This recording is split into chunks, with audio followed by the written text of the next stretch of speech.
നിങ്ങൾ ശ്രദ്ധിച്ചിട്ടുണ്ടോ, ഒരിക്കൽ മൂസാ നബി അലൈഹി സ്വലാത്തു വസ്സലാം അദ്ദേഹത്തിന് കഠിനമായ വയറുവേദന വരികയുണ്ടായി. അദ്ദേഹം ഇലാഹായ റബ്ബിനോട് ദുആ ചെയ്തു, അല്ലാഹുവേ, നീ എനിക്ക് ഇതിനെ സുഖപ്പെടുത്തി തരണേ എന്ന് പറഞ്ഞു.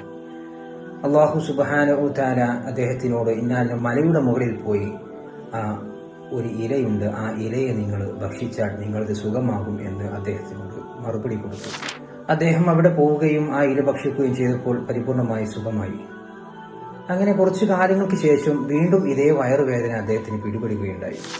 സഹിക്കാൻ വയ്യാതായപ്പോൾ അദ്ദേഹം അള്ളാഹുവിനോട് ദുആ ചെയ്തില്ല, വേഗം അവിടേക്ക് പോയിക്കൊണ്ട് ആ ഇല ഭക്ഷിക്കുകയും ചെയ്തു. അപ്പോൾ അദ്ദേഹത്തിൻ്റെ രോഗം സുഖമായില്ല.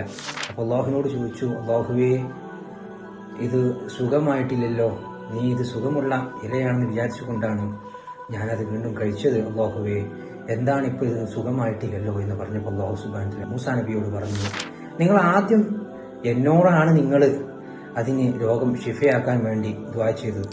ഇപ്പോൾ നിങ്ങൾ ആ ഇലയെ മാത്രം പ്രതീക്ഷിച്ചുകൊണ്ടാണ് നിങ്ങൾ നടന്നത്. അതിനെ തവക്കുലാക്കിക്കൊണ്ടാണ് നിങ്ങൾ എന്നിലേക്ക് നിങ്ങൾ വരമേൽപ്പിച്ചില്ല. നിങ്ങൾക്ക് ഞാനാണ് മാറ്റിത്തരുന്നത് എന്നുള്ള ചിന്ത നിങ്ങൾക്ക് വന്നില്ല എന്ന് പറഞ്ഞുകൊണ്ട് മൂസാ നബിയോട് അല്ലാഹു സുബ്ഹാനഹു വ തആല കാര്യം പറഞ്ഞു.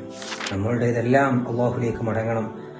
അല്ലാഹുവിലേക്കാണ് നമ്മുടെ പ്രതീക്ഷ. കാരണം അല്ലാഹുവാണ് ഷാഫി, അല്ലാഹുവാണ് നമ്മുടെ രോഗങ്ങളൊക്കെ ശിഫയാക്കി തരുന്നത്.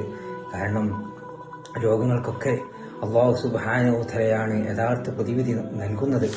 നമുക്ക് ഡോക്ടർമാരും മറ്റുള്ളവരൊക്കെ നമുക്ക് ഉണ്ടെങ്കിലും നമുക്ക് അല്ലാഹുവിലാണ് നമ്മൾ മടങ്ങേണ്ടത്. അല്ലാഹുവിലേക്ക് മടങ്ങാനുള്ള ഒരു കാരണമായിട്ടാണ്, ഒരു സബബായിട്ടാണ് നമുക്ക് അല്ലാഹു സുബ്ഹാനഹു വ തആല രോഗം തരുന്നത്. അല്ലാഹു നല്ലത് മനസ്സിലാക്കുവാനും അതനുസരിച്ചൊക്കെ പ്രവർത്തിക്കാനും അല്ലാഹു സുബ്ഹാനഹു വ തആല തൗഫീഖ് നൽകട്ടെ. വീണ്ടും കാണാം. അസ്സലാമു അലൈക്കും വറഹ്മത്തുള്ളാഹി.